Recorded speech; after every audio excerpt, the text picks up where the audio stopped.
സുബിൻ സുബിൻ നീ അവിടെ എന്തെടുക്കുവാ? ഇതൊക്കെ വന്നെടുത്ത് മാറ്റി വയ്ക്ക്. ദേ അതങ്ങോട്ടെടുത്ത് വേ. എല്ലാം വേഗം വേഗം ചെയ്ത് തീർക്ക്.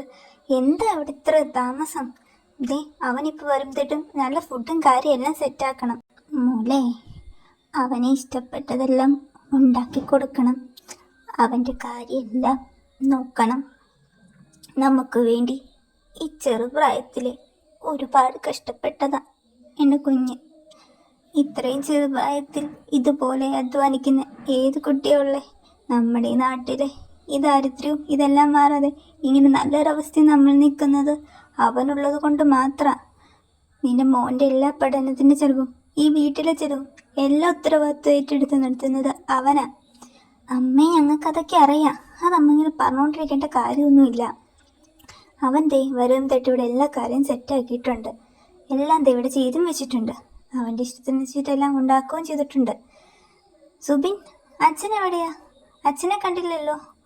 അച്ഛൻ ദാ പുറത്ത് കുറച്ച് സാധനം മേടിക്കാനായിട്ട് പോയതാ അമ്മേ.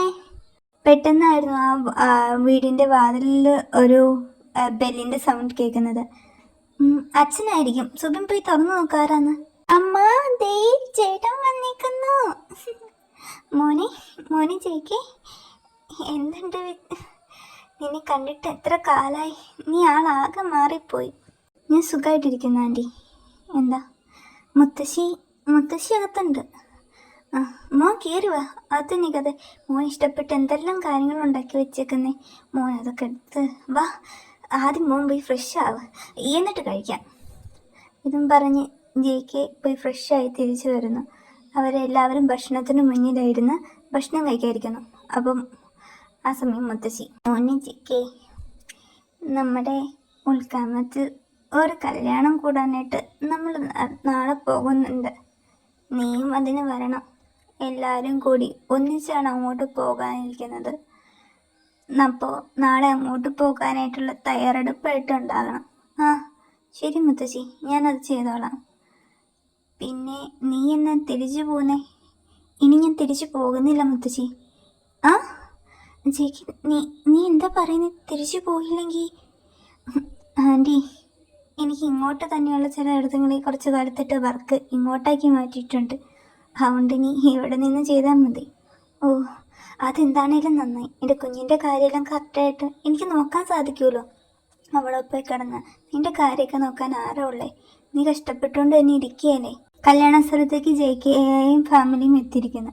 അവിടെ ഒരു 60 വയസ്സോളം പ്രായം വരുന്ന ഒരു വൃദ്ധൻ വിവാഹ മണ്ഡപത്തിൽ കല്യാണത്തിനായി നിൽക്കുന്നതാണ്. മുത്തശ്ശി, ഇയാളുടെയാണ് വിവാഹം? ഗ്രാൻഡ്പായ്ക്കാണോ കല്യാണം? ഇപ്പോഴാണോ ഈ ഗ്രാൻഡ്പ കല്യാണം കഴിക്കുന്നത്? ഇയാൾ ഇവിടുത്തെ വലിയ ജന്മിയൊക്കെയാണ്. അയാൾക്ക് അതുകൊണ്ട് ഇവിടുന്ന് ഇപ്പോൾ ഏതോ ഒരാളെ ഇഷ്ടപ്പെട്ട് കല്യാണം കഴിക്കാനായിട്ട് പോകുന്നതാണ്. അവരാ കല്യാണം നടക്കുന്നിടത്തേക്ക് ചെന്ന് കഴിഞ്ഞപ്പോൾ ജെയ്ക്കയുടെ കാലിൽ ആരോ കെട്ടിപ്പിടിച്ചിരുന്ന് കരയുന്നു. താഴെ നോക്കിയപ്പോൾ ചെറിയൊരു കുട്ടി. ആ കുട്ടീനെ എല്ലാവരും പിടിച്ച് വലിക്കുന്നു. ആ കുട്ടി അന്നേരം,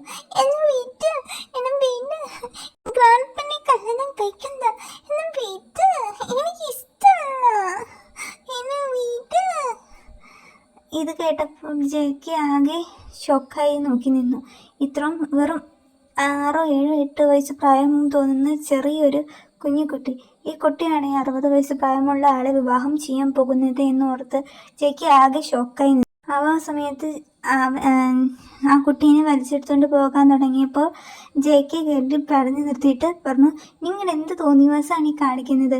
ഇത്രയും ചെറിയ കുട്ടീനെ ഇത്രയും പ്രായമുള്ള ഒരാൾക്കൊണ്ട് കല്യാണം കഴിപ്പിക്കാനായിട്ട് എനിക്ക് എങ്ങനെ തോന്നുന്നു? ഇവനൊരു കല്യാണപ്രായം പോലും ആയിട്ടില്ല. നിങ്ങൾ എങ്ങനെയാണ് ഇവനെ കല്യാണം കഴിപ്പിക്കാൻ തയ്യാറാകുന്നത് എന്നൊക്കെ ചോദിച്ച് ജെയ്ക്ക് എവിടെ നിന്ന് വെച്ചിട്ടുണ്ടാക്കിയപ്പോൾ അവിടെയുള്ള ആൾക്കാരെല്ലാം ജെയ്ക്കയുടെ എതിരെ തിരിഞ്ഞു.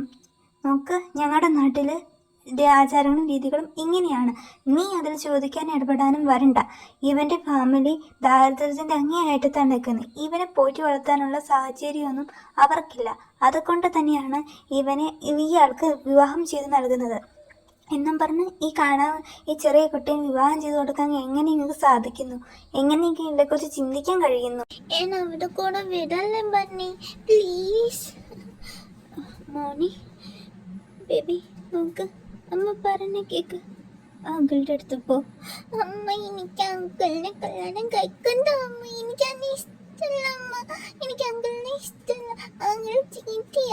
അങ്കിൾ തെത്തനെ വഴക്ക് പറഞ്ഞ അടുത്തത് ഐസ്ക്രീം കഴിച്ചതിന് എനിക്ക് അങ്കിളിനെ ഇഷ്ടമല്ല അമ്മ. എനിക്ക് വേണ്ട. അങ്കിളിന്റെ കൂടെ പോവണ്ട അമ്മ.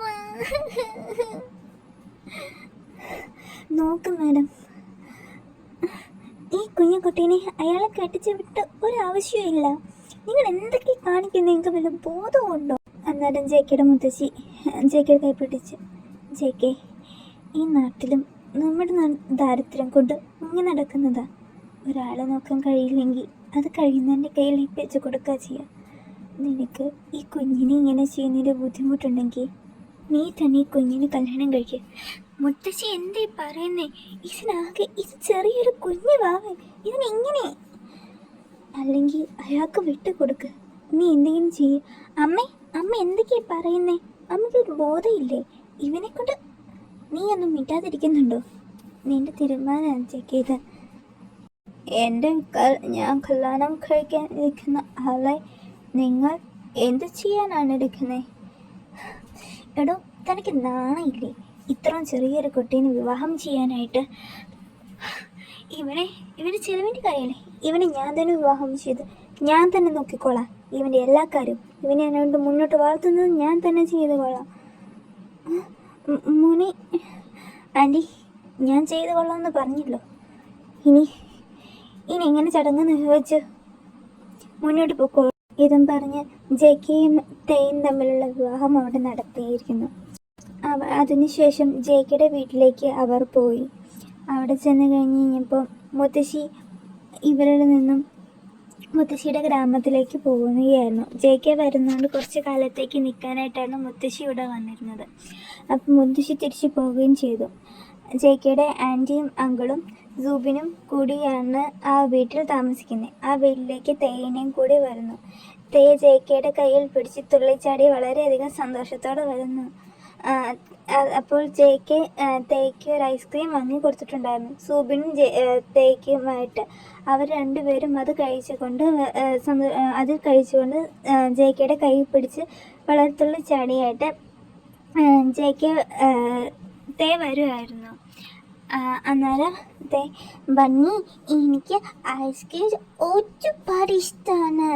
തേക്ക് അമ്മ ഐസ്ക്രീം ഒന്നും അധികം മേടിച്ച് തരില്ല. ബണ്ണി, ഇനി എനിക്ക് ഒരുപാട് ഇഷ്ടമായി. ബണ്ണി,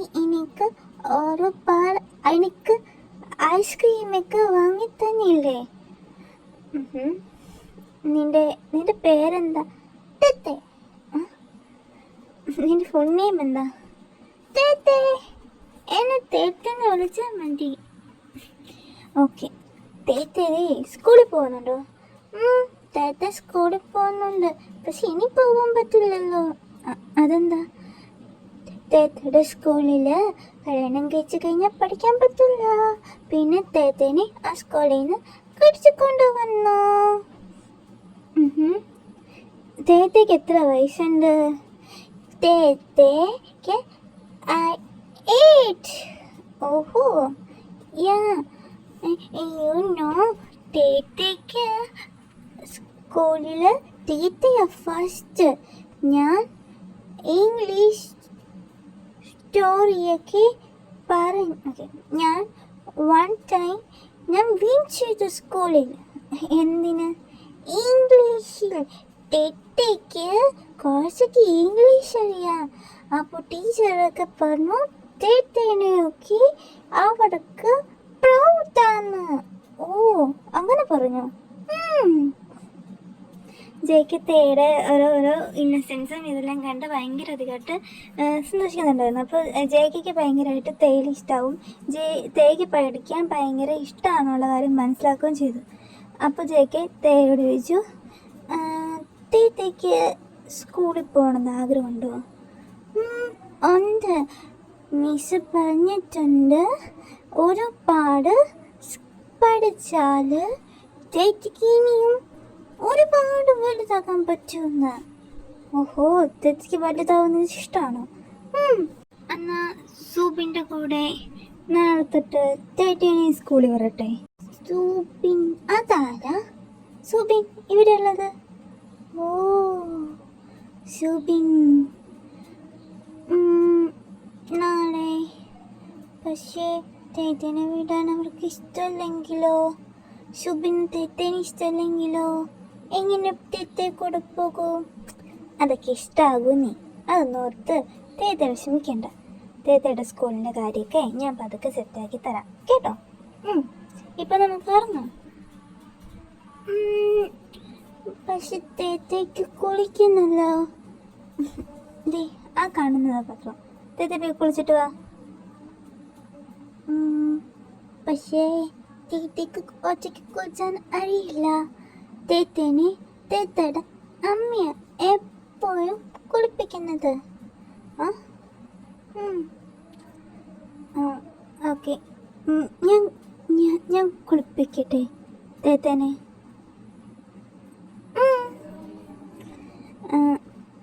അങ്ങനെ അവർ ഫ്രഷ് ആയി കഴിഞ്ഞതിനൊക്കെ ശേഷം വന്ന് അവർ കിടക്കാൻ നിൽക്കുകയാണ്. അന്നേരം ജയിക്കാൻ മേലെ തേയുടെ മുടിയൊക്കെ കോരി കൊടുത്ത് ഇന്നിരിച്ചു. തേക്ക് കുറച്ച് തേയുടെ മുടികളെല്ലാം കോതി കൊടുത്ത് തേനയിട്ട് നോക്കി. പിറ്റേ ദിവസം ജയിക്ക് പണിക്ക് വർക്കിന് പോകാനായിട്ട് ഇറങ്ങുകയാണ്. അപ്പം ജയിക്ക് ഇറങ്ങാൻ നേരത്ത് തേയുടെ മുടിയൊക്കെ ഇങ്ങനെ ഭയങ്കര അലസായിട്ട് നിൽക്കുമ്പോൾ ജയിക്ക് പറഞ്ഞു, തേത്തെ പോയി മുടിയൊക്കെ കെട്ടിയിട്ട് വരാൻ പറഞ്ഞപ്പോൾ തേ പറഞ്ഞു, തേറ്റയ്ക്ക് മുടി കെട്ടാൻ അറിയില്ല. അമ്മയാ തേറ്റയ്ക്ക് ഇതൊക്കെ ചെയ്ത് തരുന്നത് എന്ന് പറഞ്ഞപ്പോൾ ജയിക്ക് ഒരു ചെറിയ സ്മൈലോടെ 2 കൊമ്പൊക്കെ ഇട്ട് 2 സൈഡിലായിട്ട് ഒരു മുടിയൊക്കെ ഇങ്ങനെ മടഞ്ഞ് 2 സൈഡ് കൊമ്പൊക്കെ ഇട്ട് ഇങ്ങനെ കെട്ടിക്കൊടുത്ത് ഇരുന്നു. അപ്പോൾ ജയിക്കയുടെ ആൻറ്റി പറഞ്ഞു, എന്ത് തള നിൻ്റെതല്ല, ഒരു കാര്യം പോലും ചെയ്യാനും നിന്നെ പഠിപ്പിക്കാതെയാണോ കെട്ടിച്ച് വിടാൻ വേണ്ടി നിൽക്കുന്നത്? നിനക്കൊന്നും നിൻ്റെ കാര്യങ്ങൾ ചെയ്യാൻ അറിയില്ലേ എന്ന് പറഞ്ഞ് തേനെ ഭയങ്കരമായിട്ട് വഴക്ക് പറയുകയാണ്. അപ്പോൾ ഭയങ്കരമായിട്ട് പേടിച്ച് പോയി ജയിക്കാനെ പുറകെ കെട്ടിപ്പിടിച്ച് പുറകെ ഇരുന്നു. അന്നേരം ജയിക്കാൻ ആൻറ്റിയോട്, ആൻറ്റി എന്തായി പറയുന്നേ? സൂബിന് എന്തെല്ലാം കാര്യം ചെയ്യാൻ അറിയാം? സൂബിൻ്റെ അതേ പ്രായം തന്നെയല്ലേ ഉള്ളൂ ഇവക്കും. ഇവളെക്കുറിച്ച് എന്തിനാണ് ആൻറ്റി ഇങ്ങനെ പറയുന്നത്? സൂബിന് എന്തൊക്കെ കാര്യങ്ങളാണ് ഒറ്റയ്ക്ക് ചെയ്യുന്നത്? അവളിന് ഭക്ഷണം പോലും നേരിച്ച് പോയി കഴിക്കാൻ പറ്റില്ല. അതും ആൻറ്റി തന്നെയല്ലേ വാരി കൊടുക്കുന്നത്. പിന്നെ എന്തിനാ ഇവിടെ എത്ര വഴക്ക് പറയുന്നത്? ഇവളുടെ പ്രായം ഇത്രയും കുറവാണ്. ജയിക്കെ ഞാൻ അങ്ങനെ ഉദ്ദേശിച്ചല്ല. ഇവിടെ വേണ്ടി നിൻ്റെ കാര്യങ്ങളെല്ലാം നോക്കാൻ ഈ കുഞ്ഞിക്കുട്ടിയാണ് എൻ്റെ കാര്യം നോക്കണ്ടേ? എൻ്റെ കാര്യം നോക്കാൻ എനിക്ക് നന്നായിട്ടറിയാം. എനിക്കതിന് ആരുടെ ആവശ്യമൊന്നുമില്ല. ഞാൻ പോവാ. തേത്തെ ഫുഡൊക്കെ കഴിച്ചിട്ട് ഇവിടെ ഇരിക്കണം കേട്ടോ. സുബിൻ്റെ കൂടെ കളിക്കുകയൊക്കെ ചെയ്യാലോ. ശരി മന്നി. ശരി ടാറ്റാ. ഇതും പറഞ്ഞ് ജയിക്ക് അവിടെ നിന്ന് പോയപ്പോൾ അതേ സമയത്ത് തന്നെ ജയിക്കയുടെ ആൻറ്റി തേനെ വലിച്ചുകൊണ്ട് അടുക്കളയിൽ കൊണ്ടുപോയി വലിച്ചിട്ടിട്ട് പറഞ്ഞു, ഈ പാത്രം എല്ലാം കഴുകി വെക്കും അങ്ങോട്ട്. എനിക്ക് അതൊന്നും അറിയില്ലല്ലോ. ഇങ്ങനെ പഠിക്കണ്ടേ? നിൻ്റെ ചുമതലയാ ജയിക്കേനെ നോക്കുക എന്നുള്ളത്. എന്നിട്ട് നിൻ്റെ കാര്യം കൂടെ അവൻ ചെയ്തു തരണമെന്ന് പറഞ്ഞ് നീ വാശി എടുക്കണം. നീ ഒരു പെൺകുട്ടിയല്ലേ, ഇതെല്ലാം അറിഞ്ഞിരിക്കേണ്ടതല്ലേ? ഒന്നും അറിയാതെ ഇങ്ങനെ നിന്ന് മറ്റുള്ളവർ ചെയ്തു തീർക്കണം. നാളെ മുതൽ അവൻ്റെ എല്ലാ കാര്യം ചെയ്തു തീർക്കേണ്ടത് നീയാ. ഈ പാത്രങ്ങളെല്ലാം കഴുകി തീർക്കുക. എന്നിട്ട് ഇവിടെയുള്ള ഡ്രസ്സുകളെല്ലാം അലക്ക്. തേറ്റിക്ക് ഇതൊന്നും അറിയില്ല. മര്യാദക്ക് ഞാൻ പറയുന്നതനുസരിച്ച് കേട്ടിരുന്നു. ഇതും പറഞ്ഞ് മോങ്ങി അവൻ്റെ അടുത്തെങ്ങാനും ചെന്നാ നീ എൻ്റെ കയ്യിൽ നിന്ന് വാങ്ങും എന്നും പറഞ്ഞ് തേനെ ഒരടി കൊടുത്ത് അവിടുത്തെ എല്ലാ പണികളും ചെയ്യുകയാണ്. ആ വീട്ടിലെ ജയിക്ക് വന്നു കഴിയുമ്പോൾ തേയുടെ ഒരു സ്നേഹവും കാട്ടും. ജയിക്ക് പോയി കഴിഞ്ഞാൽ ആ വീട്ടിലെ എല്ലാ പണികളും തേനെ കൊണ്ടാണ് ചെയ്യിക്കുന്നത്. മൊത്തം തേ ആ വീട്ടിലെ എല്ലാ പണിയും ചെയ്തുകൊണ്ടിരിക്കുകയാണ്. അങ്ങനെ ഒരു ദിവസം തേനെ വീട്ടിലാക്കിയിട്ട് സുബിനെയും കൊണ്ട് ആൻറ്റി പുറത്ത് പോയേക്കുമായിരുന്നു. ജെയ്ക്ക് ഡ്യൂട്ടിക്കും പോയേക്കുമായിരുന്നു. അന്നേരം ജെയ്ക്കയുടെ അങ്കിളും തേയും മാത്രമേ വീട്ടിലുണ്ടാകുന്നുള്ളൂ. അപ്പോൾ അങ്കിള് തേ അവിടെ നിലം തുടച്ചുകൊണ്ടിരിക്കുകയാണ്. അത് കണ്ടിട്ട് അങ്കിള് അവളെ പുറകെ നേരെ പിടിക്കും, അവളെ വല്ലാതെ ഉപദ്രവിക്കും, മോശമായ രീതിയിൽ അവളോട് ബിഹേവ് ചെയ്തുകൊണ്ടിരിക്കുകയാണ്. ഇത് അപ്പോൾ ജെ.കെ അന്ന് നേരത്തെ വീട്ടിലോട്ട് വരാനിരിക്കുകയാണ്. അപ്പോൾ ഇങ്ങനെ മോശമായിട്ട് തേയോട് പെരുമാറുന്നത് ജെ.കെ കണ്ടുകൊണ്ടാണ് വരുന്നത് അങ്കിള്. അപ്പോൾ ജെ.കെ അങ്കിളെ പിടിച്ച് ഒരുപാട് അടിക്കുകയും ഉപദ്രവിക്കുകയും ചെയ്തിട്ട്, എടോ തനിക്ക് നാണയില്ലേ? തൻ്റെ മകൻ്റെ പ്രായമല്ലേ ഉള്ളൂ ഇവക്ക്. ഇവളോട് ഇങ്ങനെ മോശമായി പെരുമാറാൻ തനിക്ക് എങ്ങനെ തോന്നി? തന്നെയൊക്കെ എന്ന് പറഞ്ഞാൽ അതിനെ ഭയങ്കരമായിട്ട് അടിച്ചിട്ടുണ്ട്. അപ്പോൾ ജെയ്ക്കയുടെ ആൻറ്റി വരെ വരികയോ പറഞ്ഞ് നിർത്തുകയൊക്കെ ചെയ്തിട്ട് പറഞ്ഞു, ജെയ്ക്ക് നീ നിർത്തിക്കോ, എൻ്റെ ഹസ്ബൻഡിന് തല്ലാനായിട്ട് നീ വരേണ്ട കാര്യമൊന്നുമില്ല. നിൻ്റെ ഈ ഭാര്യനെ വിളിച്ച് നീ എങ്ങോട്ടൊന്നും ചോദിക്കും. ആൻറ്റി എന്തറിഞ്ഞിട്ട് ഈ പറയുന്നത്? ഇയാൾ ചെയ്ത് അവൻ എന്തെങ്കിലും ചെയ്തോ ഇല്ലെന്നല്ല, നിൻ്റെ ഇവള് കാരണമായിരിക്കും എന്തെങ്കിലും എൻ്റെ ഭർത്താവിന് വശീകരി. ആൻറ്റി എന്തൊക്കെയാണ് പറഞ്ഞു? ഇവക്ക് ഈ നിമിഷം തന്നെ ഇവിടെ വിളിച്ച് ഈ വീട്ടിൽ നിന്ന് ഇറങ്ങി പൊക്കോണം ജെയ്ക്കേ ഇതും പറഞ്ഞ് ആ ആൻറ്റി ഭയങ്കരമായിട്ട് ജെയ്ക്കയോട് ദേഷ്യപ്പെട്ടു. ഭയങ്കര വിഷമത്തിൽ ജെയ്ക്കയുടെയും തേയുടെയും ഡ്രസ്സുകളെല്ലാം വാരിയിട്ട് അവിടെ നിന്ന് ഇറങ്ങി പോവുകയാണ്. പോവാൻ നേരത്തെ സുഖം പിടിച്ചിട്ട്, ചേട്ടാ പോവാണോ? നീ ചേട്ടൻ പോവാ, മോൻ നന്നായി പഠിക്കണം, ഓക്കെ? ഒരിക്കലും മോൻ ഒരു അച്ഛനെ പോലെ ആവരുത് ഇതും പറഞ്ഞ് തേനെയും കൊണ്ട് അവിടെ നിന്ന് ചെന്നു. തേയാണെങ്കിൽ ആകെ കരഞ്ഞ് ഒരു പരുവായി. അങ്ങനെ ഒരു ബസ് കയറി ജെയ്ക്കെ മിറ്റയും ടൗണിലേക്ക് ആയിട്ട് പോകണം. ഇവരൊരു വില്ലേജ് സൈഡിലാണ് താമസിക്കുന്നത്. അവിടുന്ന് നേരെ ടൗണിലേക്ക് ജെയ്ക്കെ പോവാണ്. അന്നേരം തേയാണെങ്കിൽ ആകെ ക്ഷീണിച്ച് ജെയ്ക്കയുടെ കയ്യിലായി കിടന്ന് ഉറങ്ങിപ്പോയി. അപ്പോൾ ജെയ്ക്കയ്ക്ക് ഇനി എന്ത് ചെയ്യണം, എങ്ങോട്ട് പോകണം എന്നൊന്നും അറിയാതിരിക്കുകയാണ്.